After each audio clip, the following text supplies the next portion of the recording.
Hello, my fine rat fan friends. Welcome to RHLSTP. We're putting out the videos for free and full on YouTube.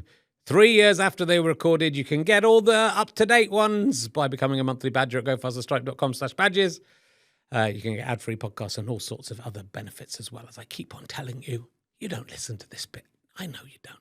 But this one is with another of my absolute favourite guests, James Acaster.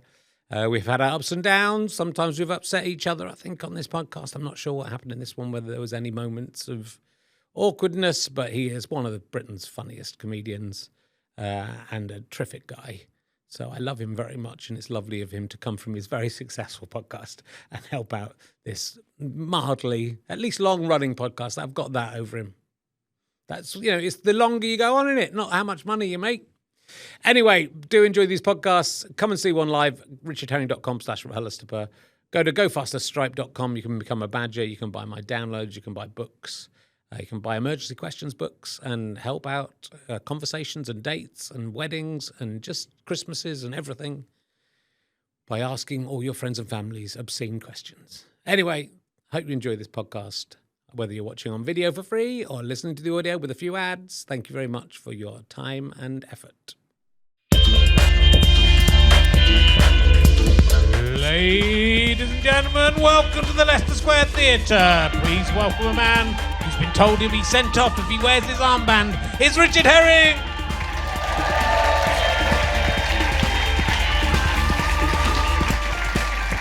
Thank you very much. Hello!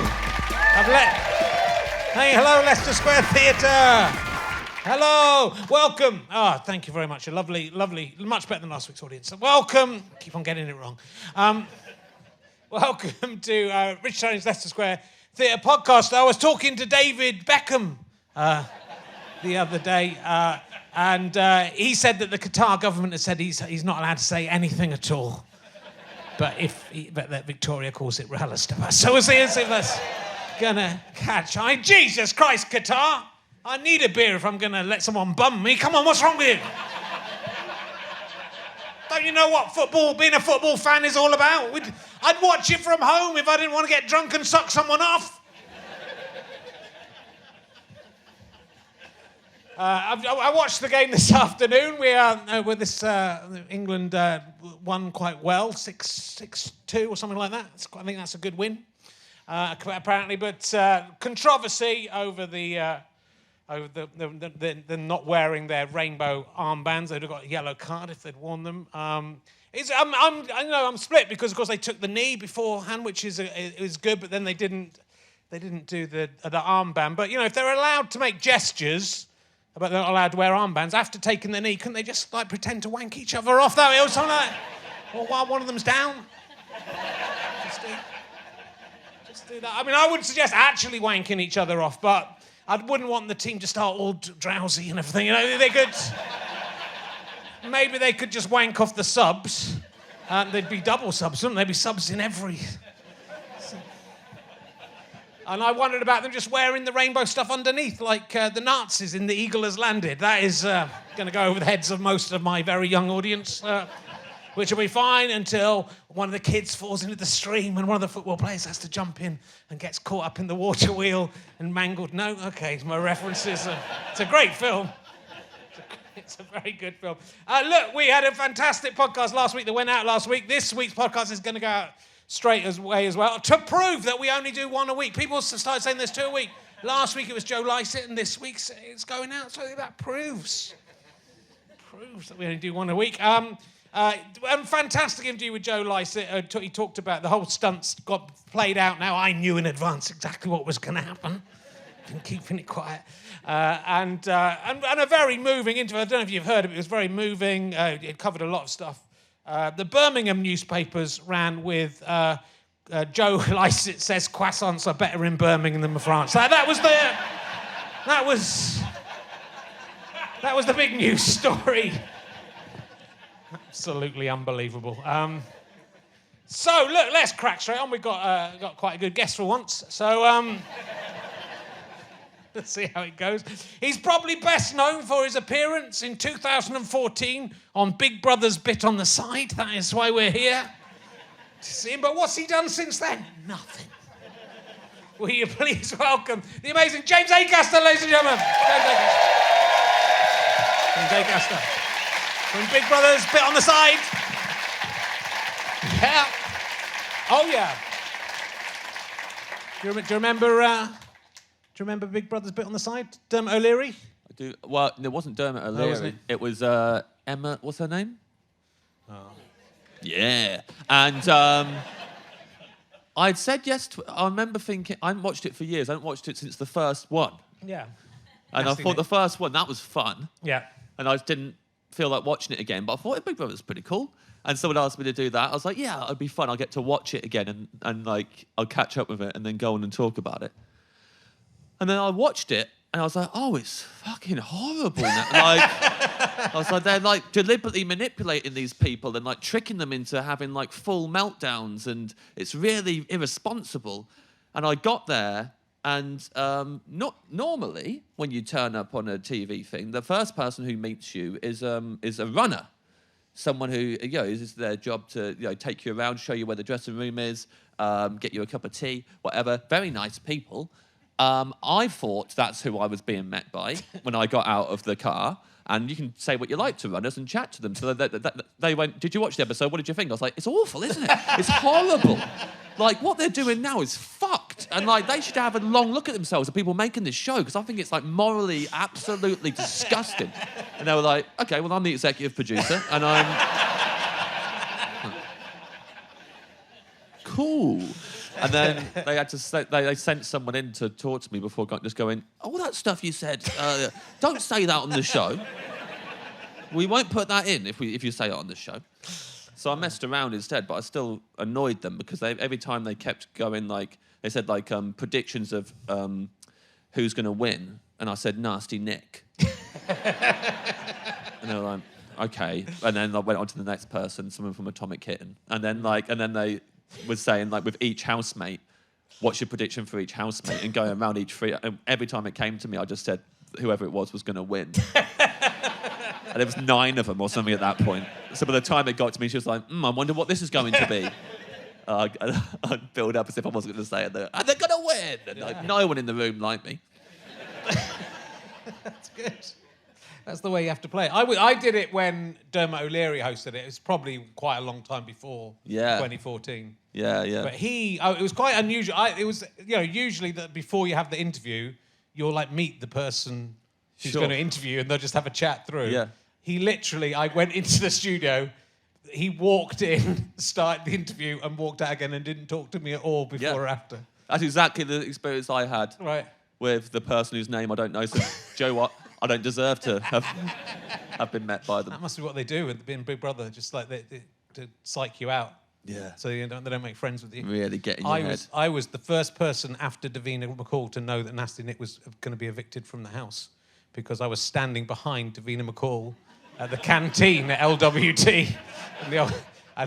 And she got a call, and I said, and she was, oh wow, and I said, what's happened? She said, he's being evicted. So she died. Wow, that must. So I heard it from Davina McCall before the whole. That must have been very exciting, Richard. It was very exciting.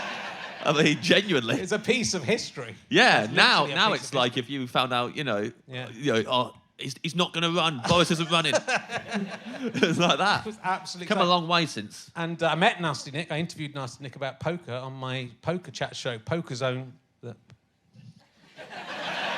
From about 2008, 2007. What was he like? I can't remember anything about him. Really? I can't remember anything that happened. He probably says more about me and my life at that point. Yeah. I mean, he didn't really do anything, like he's Nasty Nick forever. He wrote like someone's initials on a piece of paper. He was a little bit bitchy. A little bit bitchy. And now you look at where we are as a fucking society. You go on social media or whatever, you're like, oh yeah, we all hated Nasty Nick. But now it's like everyone is just garbage. Yeah. The way we speak to each other. Nasty's always, can't escape that. Can't escape Nasty Nick, can you? He'll never get away from that. That'll be his whole life. That'll be what he's called at his funeral. Yeah. We all remember Nasty Nick. I mean, when he dies, which is going to happen, Yeah. his whole funeral is going to be people trying to avoid bringing it up. Everyone getting up to talk about it. And going, it was what he's best known for. It's like, yeah, but you can't say it. Everyone hated him. It's called Nasty Nick. It's ruined his life. Okay, I'll just do a eulogy about how much he liked poker. Yeah, poker was a place, especially then, that just all the misfits went. I interviewed the coughing major from Who Wants to Be a Millionaire, and his wife, I think. I want to say his wife was there as well. I kind of fancied his wife. Did you? I like a woman with a big nose, something to hang on to, you know. Yeah. And she's got a really impressive conch on her. A great conch. I remember her, but she might not have even been there. I think I must have been on drugs. I don't remember being on drugs, but I think I must have been on drugs. There must have been a time where he was deciding how he was going to cheat, and Yeah. someone said, "Your wife could sneeze." No, don't fucking. That'll take out the entire room. Have you seen the conch on it? He was very insistent that he didn't do it. And he was one of the people I slightly annoyed by.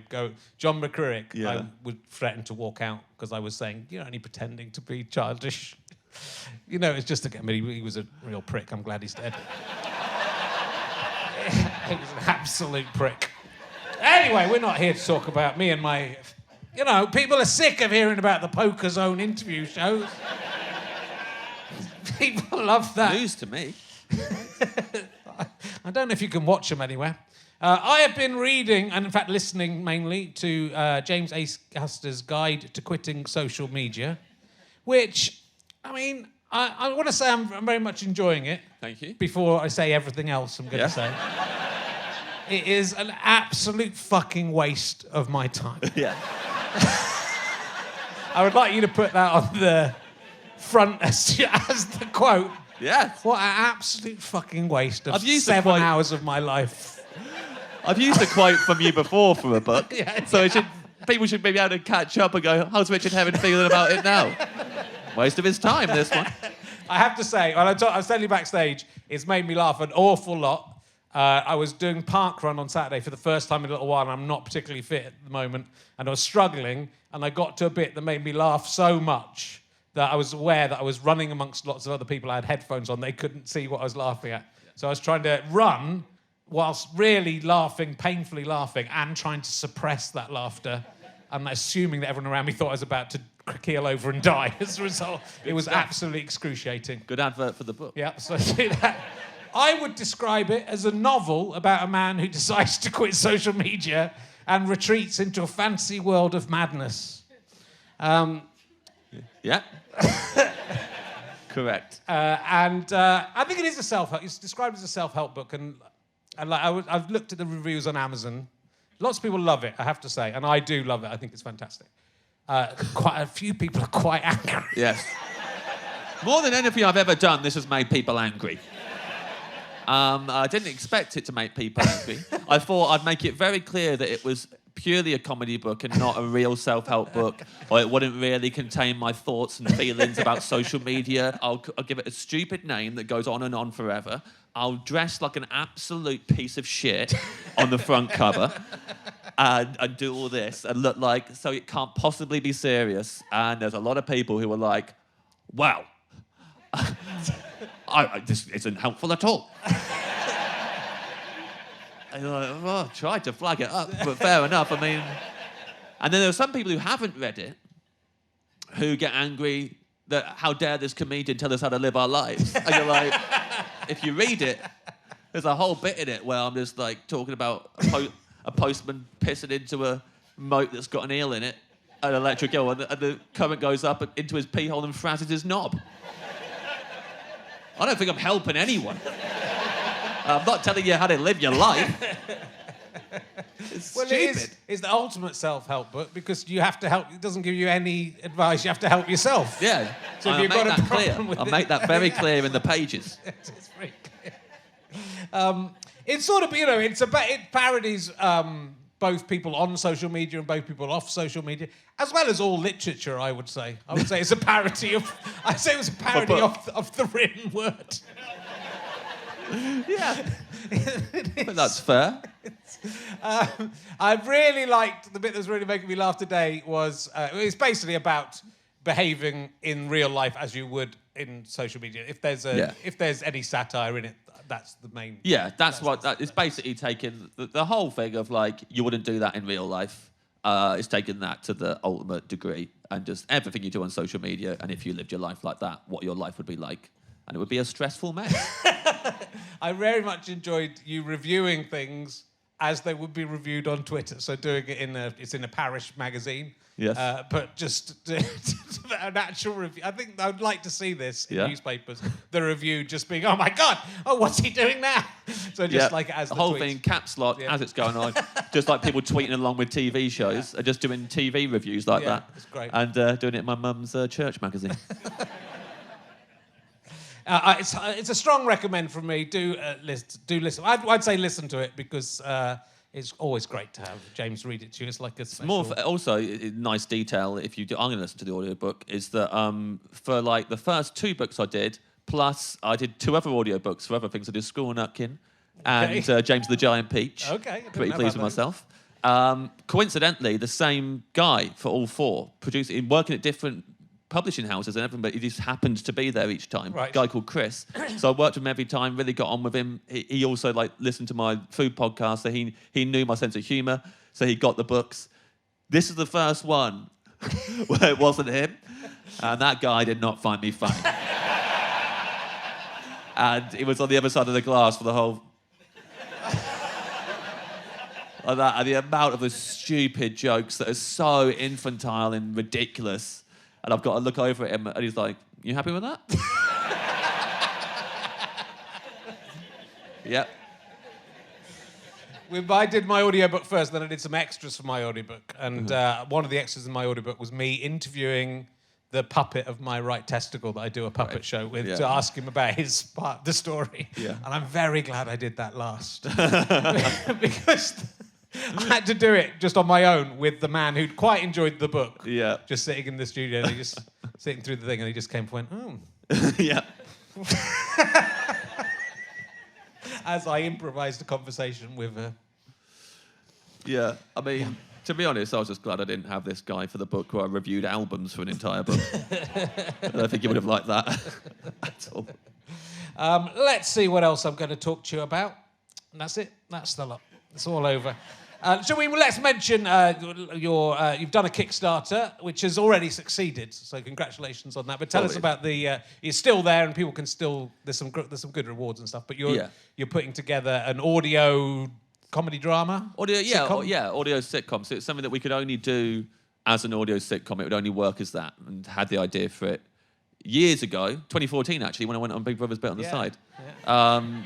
But I'd done a show where I claimed to be an undercover cop for the whole show, a stand-up show, and wanted to do a podcast where that character of an undercover cop who's undercover as a stand-up comedian has his own true crime podcast where he's sharing his wire recordings of the biggest case he's ever done with the audience. So it's a sitcom within a fake podcast. Yeah, cool. What can people get for if they do become Kickstarters? Is it? Well, it's not, because it's like $100,000 or something. You're a bit under that, but you're a bit over that now. So you've it was like 89 grand it was meant to be, and now it's like over 100. So what are you going to do with that extra money? Well, I mean, there's a lot. Unfortunately, we basically, when we asked for 89, that was the bare minimum we needed to scrape through and make something. Yeah. So now we just get to make it better. Get to make it. Which is annoying. So I was like, we get to have a really big party at the end now. No, we don't, James. We got to pay everyone properly. Fair enough. What rewards can the fans get that will be worth? Man, I'm just talking to Lindsay about this, who's the fantastic executive producer. I don't know. We haven't even talked about titles on this, but she's brilliant. We're talking about what rewards. So I've got to sit down. I've got to write thousands of postcards to these generous pricks. Yeah. I've got to do a bunch of cameo style things. I think that's capped now because depressing, isn't it? Badges, that's not for the big spenders. Also, there's live performances that we're doing of read-throughs of the script at the Bill Murray, where we're when it's still when we're still drafting it. We want to try it out. So we're going to do 2 nights of that. And if people want to, I think that's still open, actually. If people want to donate, they can get just a ticket to that. And also, Nish Kumar's going to interview me at the Just for Laughs festival about it. And Nish is also in the sitcom. Right. So we're going to try and get Nish to interview me in character. Although his character is called Nish Kumar. He's a stand-up, it's a stand-up comedian who has a drug problem. All the way. Well, it's great. I think it's a great way of doing it. I was doing it, years ago. Yeah. Now I think it would be rude to do it now. Now we're making some money from the podcast, which presumably you are as well. Yeah. So. No, it is a great. I think it's a good way. It's nice to make sure everyone gets paid properly because a lot of things that go out online you're just saying to everyone, "Come and do this thing for 2 months for nothing." Yeah. So, yeah. I did feel a bit weird about it because I was like, I do have money, but then I looked at how much money. I was like, I'm gonna have to ask people to help me actually because if we've got to pay everyone proper.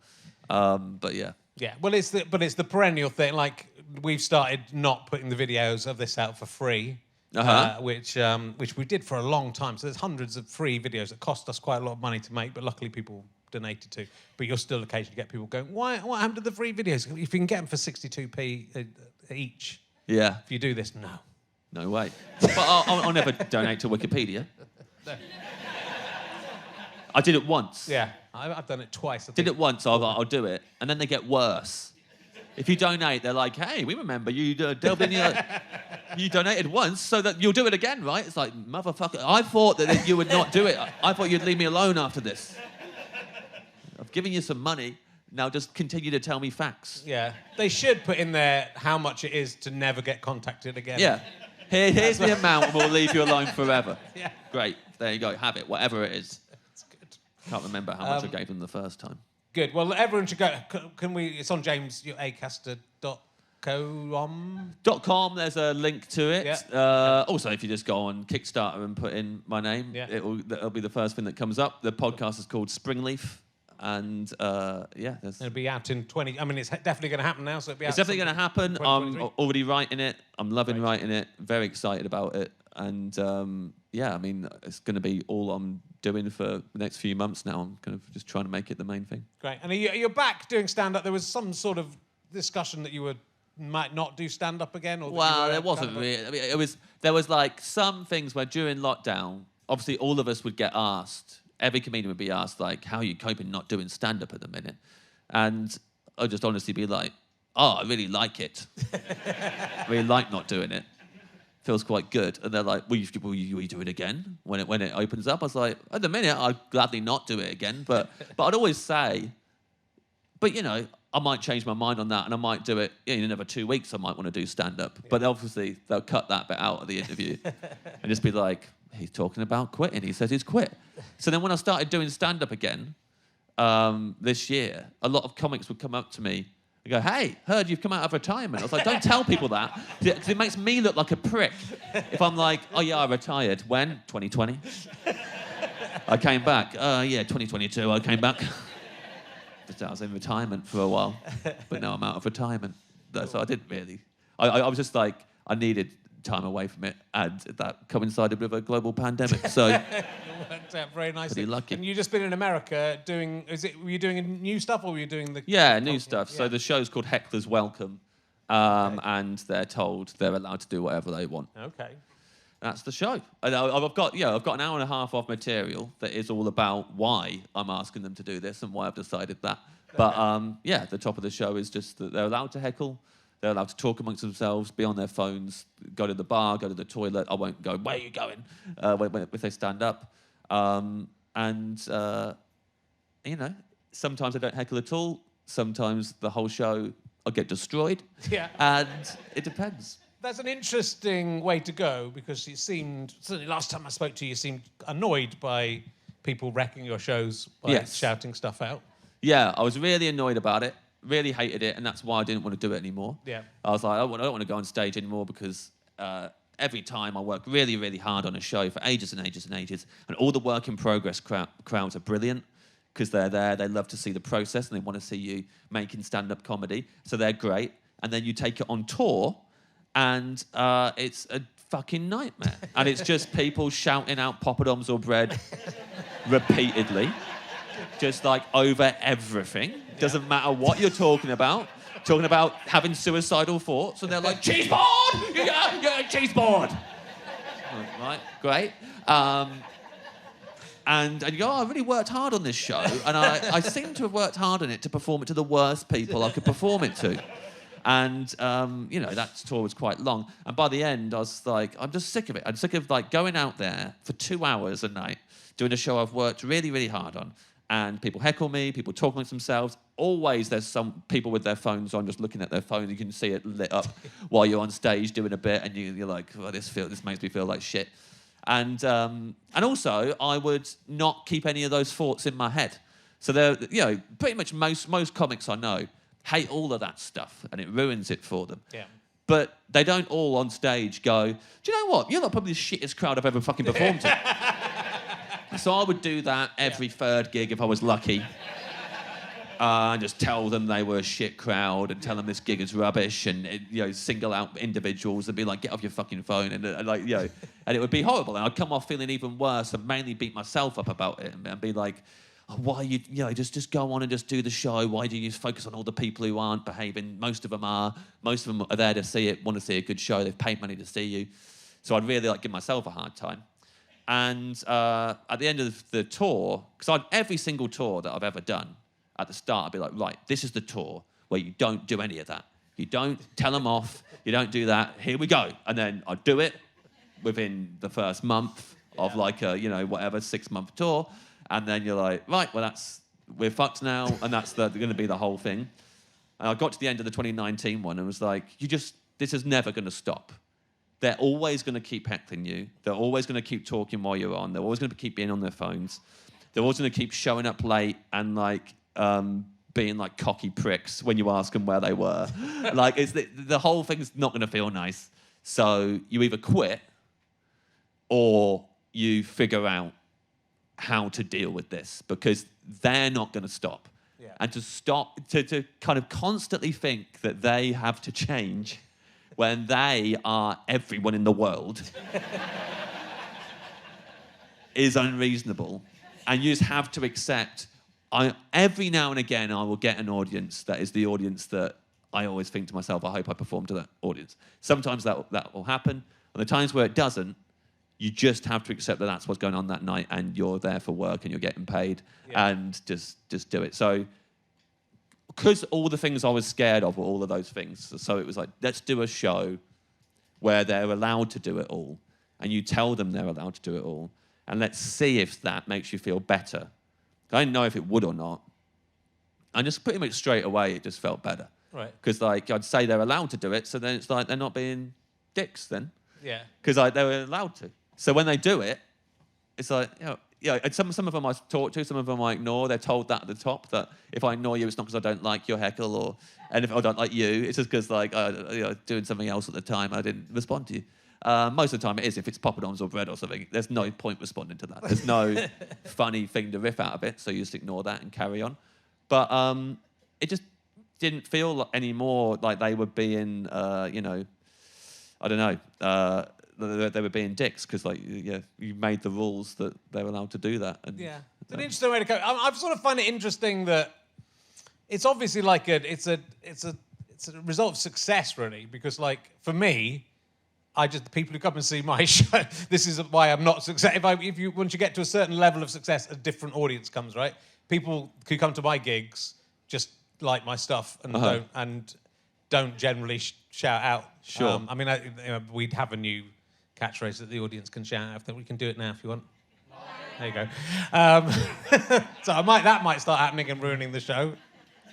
But, it's sort of interesting because it seems to be you get over a certain level. Rich Hall was on, and he did this thing called sniglets, I think they were called, that became very big on TV. Yeah. But you couldn't do them on stage. They were just like the meaning of lift, basically, John Lloyd did, where it's alternate definitions of all the things that haven't got definitions.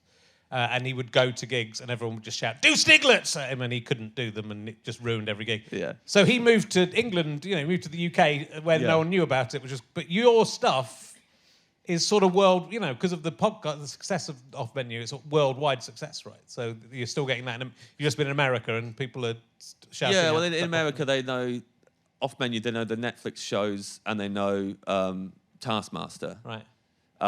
Taskmaster's the main one. If you don't ever gig it there, Rich. Okay, I wouldn't. There's like, Taskmaster as soon as you go on. Yeah. They just want to hear everything about Taskmaster. Why didn't you say hello to Alex Horn? That's what every gig. And every time I go, because it was funny. I'm a comic. It was fucking thick. But that's what I'm trying not to do. So I have a go at them. So you just be a bit more playful.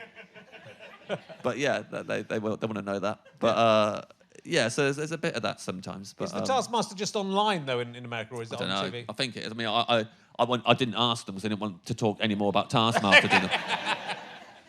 I'm heading out there. I'm the champion of champions, mate. You are champion of champions. I wasn't champion of champions when I talked to you last. I might have been, but I didn't. No, yeah, you're champion of champions now. I mean, I'd be like a god out there, right? You will be a god. I mean, they don't really listen to my podcast. I'm pretty sure there. you're a fan favourite.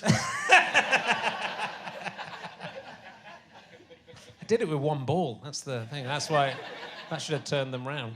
So did I, but I didn't make a big deal of it. Had it pop back in after the series. I mean, you probably took it out before the series to make me more aerodynamic. Yeah. Put it back in afterwards. I thought you might have lost it when you were going around in circles. But Yeah. not when you hadn't read the. Let me ask you some emergency questions to get away. Actually, I want to while we're talking about poppadoms or bread, how did it go with Richard E. Grant on Off Menu? Did you have a nice time with him? Yeah, he let us put it out. Yeah. Very nice man. Yeah. I thought he was a nice man. Yeah, he's very nice. Yeah. We had to edit out some stuff he said about you. But otherwise, it's good. I'd love to, because he was on Adam's podcast as well. Has he? I'd love to, people ask him on Twitter a lot about why he hasn't put it out, so. Does he respond to that? No. No. Well, he blocked me on Twitter, but I follow him from another account. He blocked... He blocked you? Yeah. Why? What did you do? He blocked me after he came on the show, was lovely. People who were there, it was great, wasn't it? It was absolutely, there was nothing wrong in it. There's nothing that he hasn't done in anyone else's podcast. Sure. He seemed lovely. Then his people said, can we hear the podcast? I said, yeah. They were it went a bit weird. I tried to direct message him, say, hey, it was really good. I hope you're not worried about anything. Blocked me already. Great. Already blocked. Yeah. Respect. Don't think, I do know. He obviously just, he just didn't like me. That's the only... Oh, that much is very apparent. Yeah. Yeah, we don't need to scratch our heads about that one. He definitely doesn't like you. But everyone else who doesn't like me still lets the podcast go out, right? Yeah, they let it go out. and often you learn why they don't like you, at least.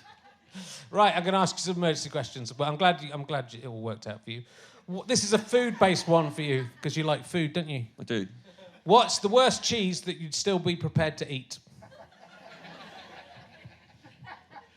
I mean, is this you trying to get me to say knob cheese? No, not at all, but that's interesting that you would still be prepared to eat it. Give it a go. I mean, I've never heard anyone dying of that. Bit of smegma's never hurt anyone. No. Okay, good answer. Let's. Look, this was something that came up from Jos Norris tweeting about remembering as a child. He has a clear memory as a child, being able to shoot electricity out of his fingers. Yeah. And I have a clear memory of going out and seeing the planet Saturn like as big as the moon in the sky. Wow. And a couple of other things. Do you have any childhood memories when you look back at them now and you realise they can't, but they're vivid? I have a memories? memory of floating down the stairs Right. in Banbury. Right. And just getting to the top of the stairs and just going, and then just down like that, and then landing on 2 feet and then walking, and not mentioning it to anyone. Walking into the living room and not saying to anyone, guess what just happened? That happened. It's weird, And isn't it was real, yeah. Yeah, and you clearly remember it. It's a weird thing. Good, Yeah. I'm glad it's a good one. Do you think your obituary photo has already been taken? And what do you think it will be if it has been, or do you think... I mean, your most well, it important depends when I'm going to die, doesn't it? It does. Well, that's the point. Or You it know, depends I whether guess you think if you're it's gonna- already, if I'm going to die, if I die sooner rather than later, then yeah, and I hope it's like around between 2017 to 2018. Yeah. That was when I looked my best. Okay. Yeah. Good. So. I think Probably your then. greatest work is yet to come. Oh yeah. Yeah. Yeah, but that'll be posthumously People possibly released. go back. I don't think they'll go back to there. It'll be released after I'm dead still. I don't know. If it was now, if you died now, if I murdered you now, Yeah. I mean, they'd probably use a photo of us talking. You know, Yeah. if I just go and stab you now, they'll probably just before the incident, here's the... Yeah, there'll be something like this. Yeah. And there'll be a lot more photos of you, I think, everywhere. There will be. They're probably... Like, we never saw this coming. That might not be the bit. When you die, they could posthumously release the Richard E. Grant They episode. could.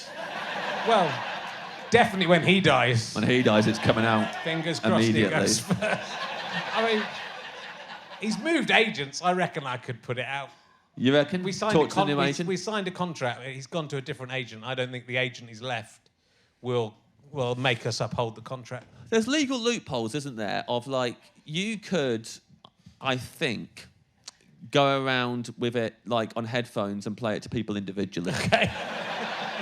I think that's legally fine. could do that. I read a book by a guy called Michael Burdett who found a lost Nick Drake tape in a skip. Okay. And he legally wasn't allowed to release it or put it out or play it in public, but he could play it to people on headphones. Okay. So he did that and took photos of people who were listening to this lost Nick Drake I song. could do that and then just every now and again stop it and shout, "Watch Now TV!" Yeah. Then make some money off it. Yeah. Yeah, you could do that. Yeah. I might do that. I think you should make it that someone in this room can listen to it on headphones. Yeah.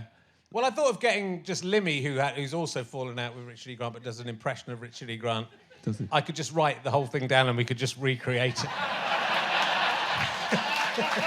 There you go. They cannot get you They on can't that. get me for that. I mean, because I can just God, tell. that's brilliant. I can also just tell all the story. I don't know what. I don't think there's one bit because we said, I said to him, look, if we don't put anything out, people will go on about it forever. Yeah. So just put, even if it's 5 minutes long, let's put something out. They go, Yeah. No, nothing. You got to put it. You got to do that Yeah. with Limmy. That reminds me of something that once I was on a WhatsApp group with it's just comedians, and it was a really funny WhatsApp group. And like it had been going for about a month, and it had been non-stop funny. And everyone had their own little characters on the WhatsApp group that they were. And the most arrogant thing was when we started as a group of comics, genuinely going, should we book out a theatre and just all have the script of the WhatsApp and all take it in turns to step forward and read the WhatsApp group out. And I think after that, it lasted about a week before no one was like going on there anymore. We felt too ashamed that we actually considered that for a second. Our WhatsApps are so good, we could charge for it. We'll all play ourselves. Should definitely do that. Let's do a double bill of me and Limmy doing that, and then you Me guys. and the WhatsApp group. Yeah, that'd be good. I'll text Widdicombe. If you could go into a chrysalis and dissolve and come out as anything you would like, what would you come out of your chrysalis, as, James Acaster? Probably The Rock. Yeah. That's everyone's answer, isn't it? No, not really. I think that'd be most people's answer. No, it's your answer. That's fine. You'd like to be a big, beefy, handsome. Yeah, I'd like to not. I don't want star. to work for all that. So I'd like to just become muscly like him one day. Yeah. Do you think if you worked at it, you could become as muscly as The Rock? I think anyone could. I'm not sure that's true. I think I think could. he starts from a certain level, Yeah. that then he works it up from there. Well, I just got to get to that level, I and then I'll work up from there. don't think you can get to the level. I don't think you can get to the. He starts as a pebble and then becomes a rock. I don't think you could get to be a pebble. You think I'm a little bit of gravel? I could become a pebble Yeah. and then get a rock. Yeah. Yeah. Do you think your comedy would be the same if you were a very muscular? See how the heckling show goes. Yeah.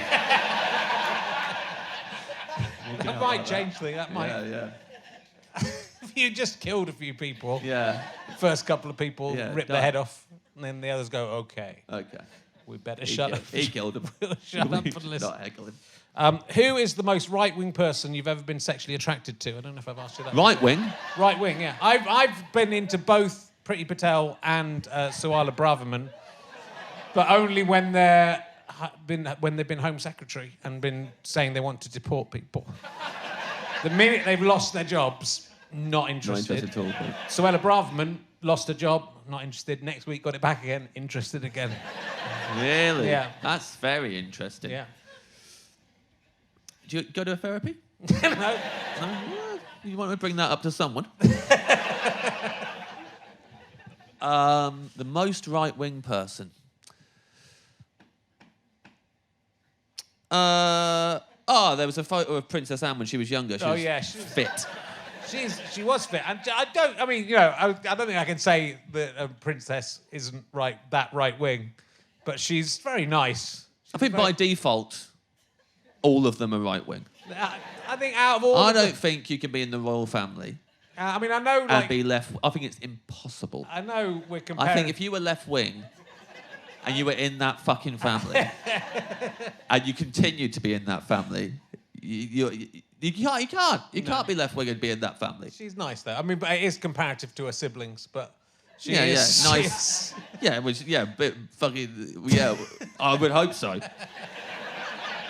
You know, she survived. There was a kidnap attempt. You know about the kidnap attempt on Princess Anne? She was really badass about it. Yeah, good on her. But that's the epitome of right-wingers action films. So the young Princess Anne. I think in The Crown, the young Princess Margaret. I mean, I think Princess Margaret would, if we're gonna go. I haven't watched The Crown. Okay. Because I hate them all. Yeah. They don't come out of it particularly well, I have to say. Good, but still, I think I would just get angry. Yeah. I just think that if I watched The Crown, I would just get angrier and angrier, and because now it's so bad. We've made a fucking entertainment show about it, but they're still in. We've still got a king and a queen. You talk to people from countries that don't have kings and queens, and you just feel embarrassed. You go, yes, well, the king. What? Grow up. Do you live in Shrek world?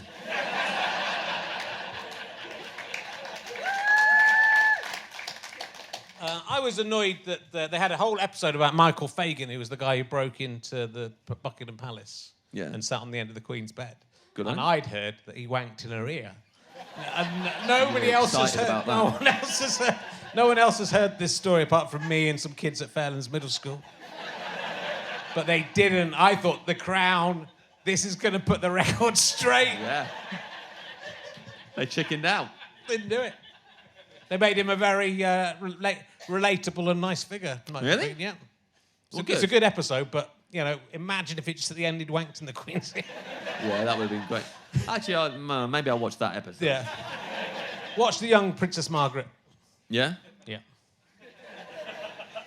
Definitely. I think Yes. you'll like it. You are playing Felix, talking to The Rock. You are The Rock. You're playing Felix the Ironmonger in Seize Them.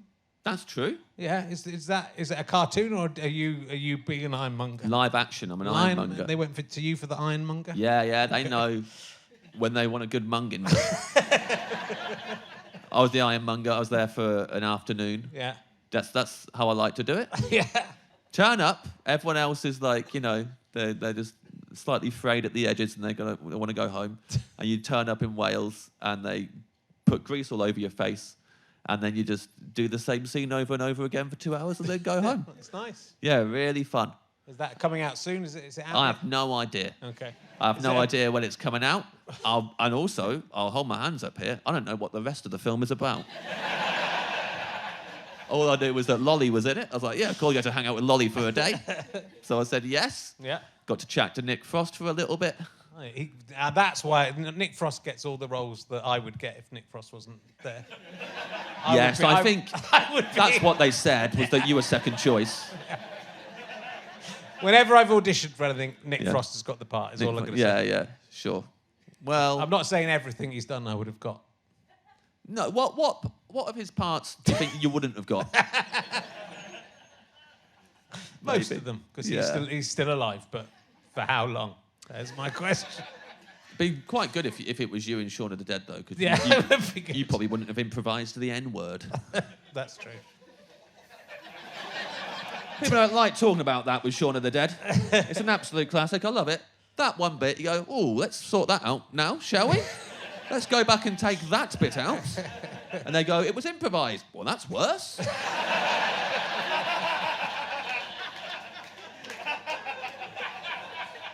This is the first thing he thought of. Take it out. It was different times. Yeah. But now's now, isn't it? Yeah, So it's now. you can snip it out now and put it out and go, the new edition. That one joke isn't in And there. also, you acted in Cinderella. Just a bit. What were you playing in Cinderella? You were a mouse, were you? In Well, listen, Cinderella? it's a tale as old as time. Yeah. I played a mouse that turned into a footman. Huh? Fair enough. I think someone was probably saying that's Beauty and the Beast. Is what they were probably. Oh yeah, tell us all this Yeah, time is Beauty and the Beast. Yeah. I actually didn't say it thinking I was referencing anything at the time. It's genuinely a phrase I use a lot. Yeah. And when I said it then and it got a bigger laugh than I was expecting, I thought, oh shit, they think that I'm quoting Cinderella. Yeah. But I'm not, and some of them are going to be there going, that's Beauty and the Beast. Yeah. But I think just let those. They're the kind of people who would write angry Amazon reviews about my book. Yeah. I got it 2 days before filming. Yeah. I didn't have to audition or anything because they had a dropout. John Mulaney had to drop out. Oh, because he wasn't very well. Yeah, it was during that, and that's not a secret now. No, it's not. But like during that time, so we had to drop out of it quite, abruptly, and they were like, "Do you want to just come and play a mouse in Cinderella?" Yeah. And I was really excited about that. Yeah. It's like because Sony have got the rights to it. It's going to be a jukebox musical. So this is great. I'm going to be like the next, greatest showman or whatever. And it was me, Ramesh, and James Corden as the mice. And I looked at the call sheet and it had all the names there, and it was like James Corden, James the Mouse, Ramesh Ranganathan, Ramesh the Mouse, James Acaster, John the Mouse. I'm like, everyone's going to know that this was recast. It's very obvious I'm not the first choice. It's like you being in a film but you're playing Nick the Mouse or something. I was like, we can't do this. And they were like, well, what do you want your mouse to be called? I was like, Acaster. Because there was already a James. And they went, okay, we'll do that. And then they didn't do it, obviously. And the film comes out, I'm John the Mouse on it. Also, we did hair and makeup, and I was in hair and makeup for longer than the other two. They were just in and out, and I'm there for ages. Like, why am I in a whole different hairstyle for me? I was like, and then by the end of it, I was like, oh, that's John Mulaney's hair. It's John Mulaney's hairstyle that they already had in the call sheet. That's what John the Mouse has his hair like. So I sat there, and they made me look like John Mulaney. I was like, thank you very much to go and do that. But 2 days, it was a good laugh, and my mum really likes the film. Good. I haven't seen it yet. Well, sit down with the kids and watch it, mate. Is it Disney? It's no, it's Sony, isn't it? So it's on Amazon Prime Original. Okay. They're hard to come I'll by. check it out. So, look, you're big into music, which, frankly, music bores me, and Yep. I would be glad if all music was destroyed. Wow. As long as poems still existed. Poems? If people could still recite lyrics, and I'd allow it to be slightly melodic. Wow. I'd allow a slight Wow. melody to the recitation of a poem. Right. Well, But otherwise, music's out. So we poetry. disagree on this, I think. oh, everyone would disagree with you. Whoever the poet laureate is right now would disagree with you. I like words. Music's, it's all right. Yeah? Yeah. Yeah, fair enough. But you... It's only the best thing in the world, but fair enough. Poems. Not as good as words, though, is it, when you think about it? There are words in music. Yeah, but the words are the good bit in music, that's what I'm saying. So take out the music and just leave the words. Just have the words, but that's Yeah. what this is now. Yeah. I can't This is see better anyone- than music. Yes, this right now, this Yeah. podcast. Okay. Well, pleasure to be guesting on a track with you. You have released a single Yeah? called No. Yeah. It's called No No. Yeah. But it's like a serious like piece of music, right? It's not like a... Yeah, but also like I'm not taking myself seriously within it. So the group's called Temps. There's like 40 people involved. Okay. And I was the main person who was like organising it. And you know, it was originally a way to pass time in lockdown, and it was really fun to like send music across the internet to actual proper professional musicians and get it back and then mess around and send it to another professional musician. And then the more it happened, the more like I was like, oh, I actually really like this music. And they were really liking it and everyone really got into it. And then I had to start thinking about, well, if we release this, the problem here is that I'm a comedian. Yeah. And every time I've seen that a comedian is releasing music, I've not been excited about it. I've assumed that it's going to be shit. So it's a bit of negotiation there with myself of like, how do we do this? Do you release an album and you take it really seriously, which is never a good look for a comedian? Yeah. Or do you do it as a joke album, which does a massive disservice to these 39 other people who have played on this thing, and it's clearly not a joke. If you present it as a joke, it's not going to be funny enough to pass as a joke. Yeah. So instead what I did was I took everything seriously, but I myself dressed as a massive alligator with a pink top hat on.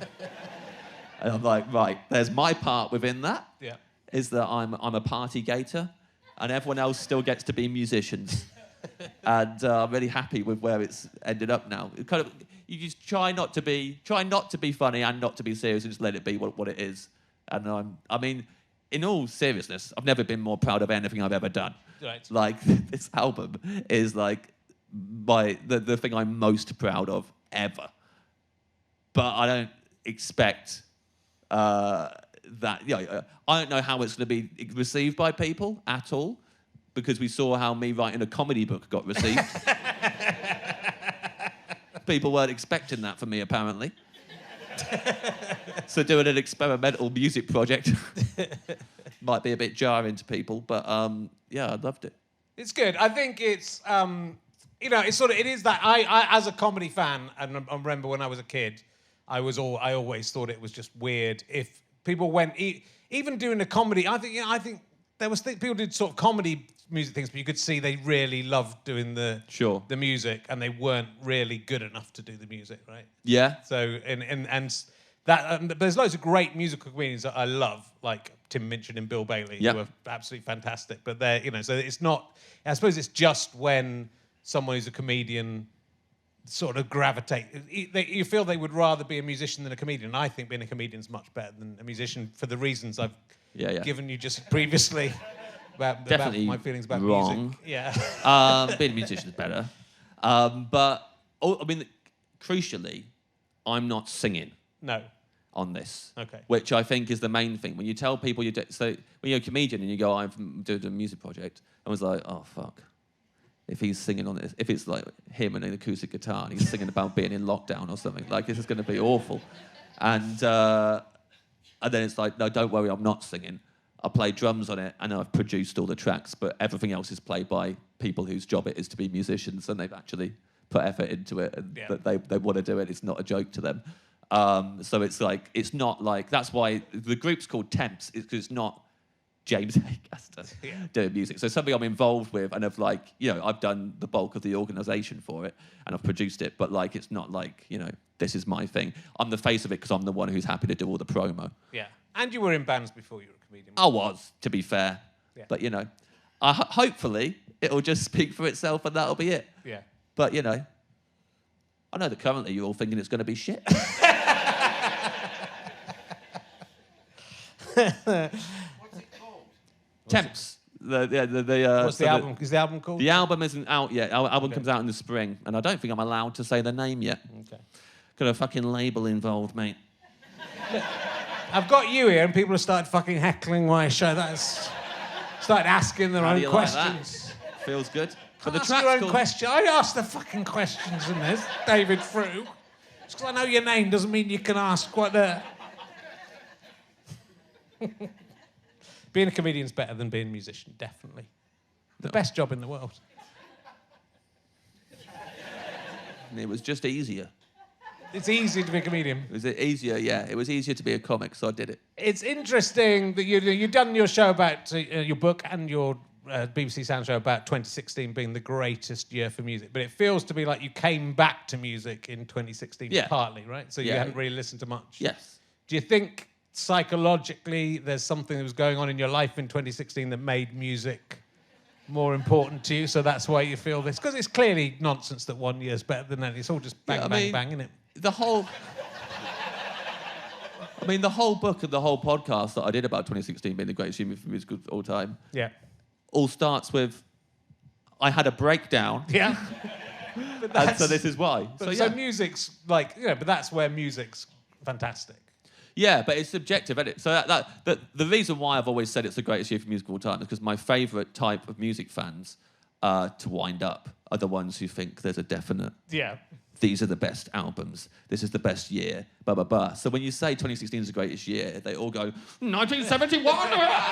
And they get angry, and you go, and what's fun about it is that I've bought over 700 albums in 2016. So every time they get angry, and they start listing albums, and I'm like, okay, that's 5. I can give you 700, mate. And they're like, no, because there weren't 700 albums out in 1971. I was like, well, that sounds pretty shit to me. That doesn't sound very good. Not many even came out that year. And they're like, oh, but they were so influential. It's like, yeah, all these albums are really influential. You just don't know them because you're not up to with current music anymore. And then they really get... But that's the good thing about it, I think, as well, because so many people think that, don't equate the best year of music being when they were 18 and their life was really exciting and fun, and now they're 55 and their life is meaningless. They've stopped listening to music. Yeah. So that's why. And so for me, it was rediscovered. I just had the same albums that I'd always listened to. And then I suddenly got into new music and realised there was all this incredible stuff being released every single day.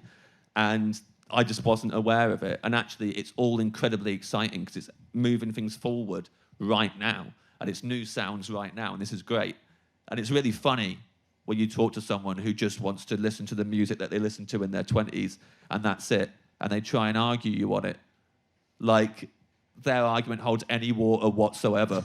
When they're like, no, because the stuff now is rubbish. Do you listen to it? No. But then your opinion is invalid. Yeah. I've listened to the albums you've said, and I like them, but not 700 of them. But do you think the same's true of comedy? It feels to me like comedy is in a much more exciting place now than I think it maybe has ever been in. And like some of the, I think your last special is one of the best things I've ever seen. Joe Lycett's last special. Joe Lycett's special is like, on another level as well. There's lots of different things coming through. And again, lots of people throw back. The thing with comedy is you throw back to comedy and most of it doesn't work. If you go back, let's go back to 1970, and oh no, let's not. Doesn't stop a lot of people from suggesting it. A lot of suggestions of it. Every time you talk to anyone, fucking, what do you think of comedy now? Because you can't say some stuff now, can you?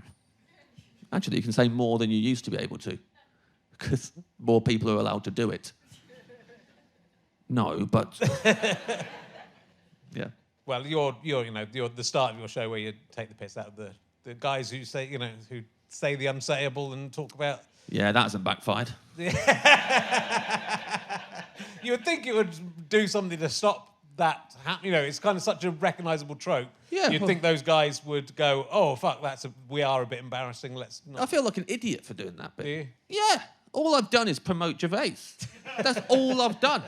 I thought, this is a good bit, this is watertight, this makes my point, blah, blah, blah. All that happens is that every time he does anything like that, the clip does the rounds, which just promotes him. If I'm interviewed by anyone, they don't mention him in interviews, and they make him the headline still of my interview. Yeah. He's just got more promo out of it. Anytime you mention a comic by name and you want to call them out for stuff, all the press really care about is like shifting, getting clicks and all that. So they just make him the headline because he's massive. So he just gets bigger and bigger and bigger off of doing this material. And the narrative, obviously, from his side and from his fans is that he's being silenced, and that is not. The more he does that, the more his stock goes through the roof because he's getting free promo all the time. Like, I did an interview recently, and they asked me about, like, would you ever work with a comic who you fundamentally disagreed with? And I was like, well, it depends what it was. But probably if I thought what they were saying was like pretty dangerous, then no, I wouldn't work with them.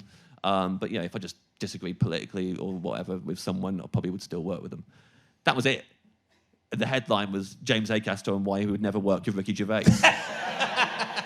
And you're like, oh, what the fuck? But also, you talk to these journalists beforehand, and they're often quite progressive people who are like, oh, well done on that bit, or whatever. Yeah. And you're like, if you want to get rid of that stuff yourself as a journalist, stop pulling this shit. Like, stop making it about Gervais every 5 seconds. And I know I've said his name a lot. But, like, you know, like, I just feel like an idiot for doing that routine the way I do. You know, I still stand by the logic of why I named him, because the whole point was you're comfortable about making fun of this group of people, but you're not comfortable making fun of this guy. Yeah. So what does that say? But, like, all that's fucking happened is that he's got more and more clicks, and there's been more stuff towards him. So yeah, I feel like a bit of a fool. I think he would have done all right anyway. I don't know, man. Who knows? He's very. I find him so. You know. Well, we won't talk about him. Won't talk about it just in case I get him on. It's not going to happen. Pop up on bread, Ricky. I can't wait to ask him that.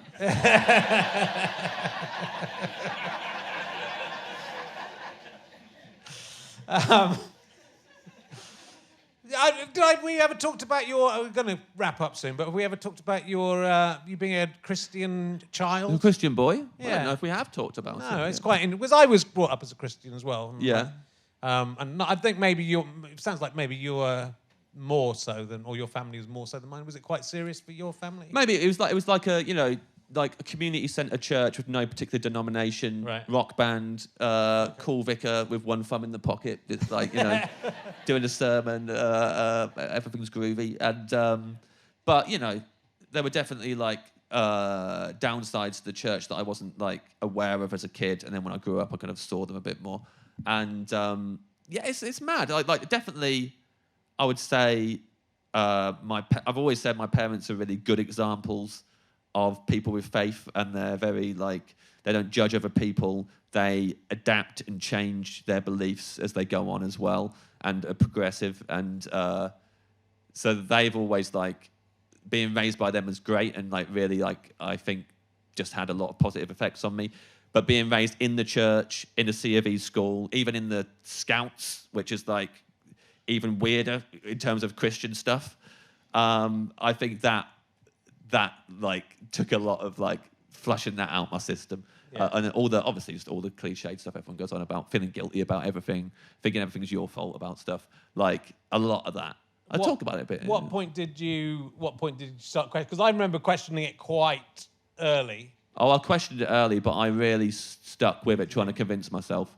I think somewhere in my early to mid-20s, I completely went, okay, I've let it... But it was gradual. Right. It was really just bit by bit. And maybe I don't believe in this bit now, and I don't believe in hell. That seems a bit horrible, and I don't believe... And then just gradually, until all I was left with was the sexism and homophobia. Yeah.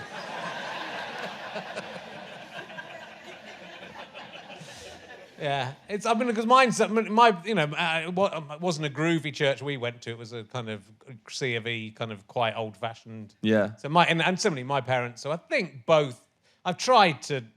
My plan with my father is to just get to just the point he's about to die and convince him that God doesn't exist, so that if he dies and goes to heaven, he won't get in.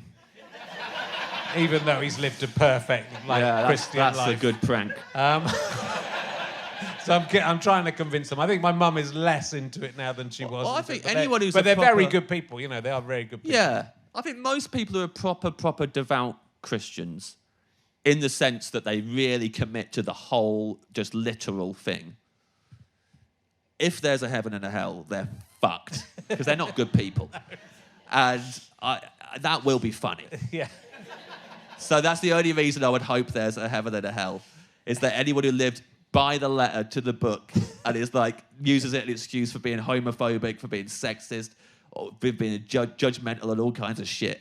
I hope they do get there and go, I did it by the book, and then went, yep, you're a cunt, and then like down. That's the only reason I would like that to be true. It would be pretty funny. Even though I would know that I'd probably be going to hell too. Be worth it to go down with them. I'd be falling at the same time. I just, it can't be that bad, hell. No, it can't be that bad. Can't be that bad. No, why not? Because you just after a while it wouldn't matter anymore, would it? You've just been in agony. I worry it would always matter. I worry that it would matter for all of eternity. Yeah, that seems And too much. that would really sink in early on. Yeah. How long this is going to matter for. And that would make it worse, that knowledge. The knowledge it was going That to this is never going to be okay and normal. I'm never going to be blasé about this. The instant I get okay with them shoving hot pokers in my eye sockets, they're going to up the ante and do something even more fucked to me. But if the devil is against God, why does the devil willingly run God's penal system for him? Yeah, completely just doesn't make any sense. I think you'll get down there and you'll go, well done, mate. And he Come on punishes in." the people who didn't follow God. Yeah. That sounds like the biggest God lover in the world. He should be like, welcome. Thanks, guys. Thanks for not doing any of that stuff. I really appreciate it. That was my mission. I don't like him in the way he runs stuff, so thanks for not doing that. He should be punishing the people who did follow God. Yeah, exactly. Really. Should be grabbing her out of heaven. Yeah, and going like, I said no. But yeah, I don't know. I mean, It doesn't make sense, does it? That's No, I don't think it's a tiny real. child can see it. Someone getting to 20 and still believing something must be a fucking idiot. Yeah. I was really, really heavily convincing myself for all of that. It was some time. I read a book by a guy called Ravi Zachariah. Right. Really tried to convince myself with that book. It's like, I can't even remember. There was like just loads of little stories of stuff in his life. And he'd go, do you see what happened there? And like little allegories and stuff. And I was like really gripping onto it. Yeah. I think, You realise actually he just seemed like a nice man who met some nice people and told me people were nice. Yeah. He seemed like proof of anything. I think I still, once it's ingrained in you in childhood, it's really hard to shift it. So even when I did Christ on the Bike and I was 33, there was part of me You're in trouble. Thinking, thinking, I'm going to be in trouble for shouldn't this. be doing this. Yeah, going to be in big trouble. Yeah. Well, still sometimes if I say Jesus Christ, I think, stop saying that as much, James. Tone it down a little bit. Yeah. Look, are we gonna see the show in the UK? You're gonna be doing the show that you've just. Yeah, I had a phone call about it today. To try and sort out. I want to do residencies and not a tour. So I want to do little, like 3 or 4 days in different cities, and do that next year. So we're going to try and figure out probably the second half of next year and first half of next year. Occasional like London work in progress, working it up because it's still not where I want it to be yet. But yeah, hopefully. And you're gonna write another crazy book that is. I don't know if I'll write another crazy book just yet. I've got no book plans. Writing wise, it's the audio sitcom and just really focusing on that. I've got an album to promote because I'm a musician now. Oh, you're a musician. And I'll do this live show. That's it at the minute. That's enough. And off menu. I'll still do off menu event, obviously. Yeah, of course. Yeah. Well, Pays look, the bills, I'm man. I'm sure your picture photo hasn't been taken yet because I'm going to let you live. Thank you, Richard. I've decided to let you live. It's a new feature of the show. If I don't like the guest, I kill them at the end. Wow, you should have told me that before I came out here. It's I pretty wouldn't full have made fun of you for Taskmaster. And even looking back, I was just looking back and thinking, I love that jury duty sitcom you did. Like, thanks, man. there's been stuff all the way through that has been just, it's chef's kiss. Very kind. Thank you. But I love the chef's kiss bit in your book. So, ladies and Oh, yeah, that gentlemen- is a good bit, actually. That is a good bit. It's a good chef's kiss joke in the book. And it's. Thank you very much for coming on again onto our humble. What's the chef's kiss joke? It's about someone who they dated a chef, and the chef insisted every time they kissed him on the. You dated a chef. It's very good. It's a brilliant book. But don't put that it's a brilliant book. Don't take that and put that on the front. Say the thing about it being Yeah, it's a waste of your life. waste. It is a waste of your life. But all books are. That's why all books are a waste of time. Everything's a waste of time. Yeah. We're just wasting time here. Thank you for wasting it with us. Thank you very much. They're the amazing James Acaster, ladies and gentlemen. Thank you. We'll be back next week.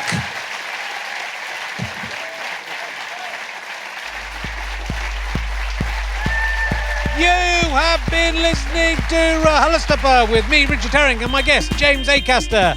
thank you so much to Scant Regard for playing this music. I'm indebted to my producer, Ben Walker. I'm also indebted to Chris Evans, not that one or that one or that one. Thank you very much to the Leicester Square Theatre for having me. It's been quite good. Thank you also to Kathleen McKeegan for her fantastic website, RHLSTP.com. That is an invaluable research tool for me. This is a Sky Potato Fuzz and GoFasterStripe.com production. Why not listen to another episode of RHLSTP right now? Go on, what else are you going to do?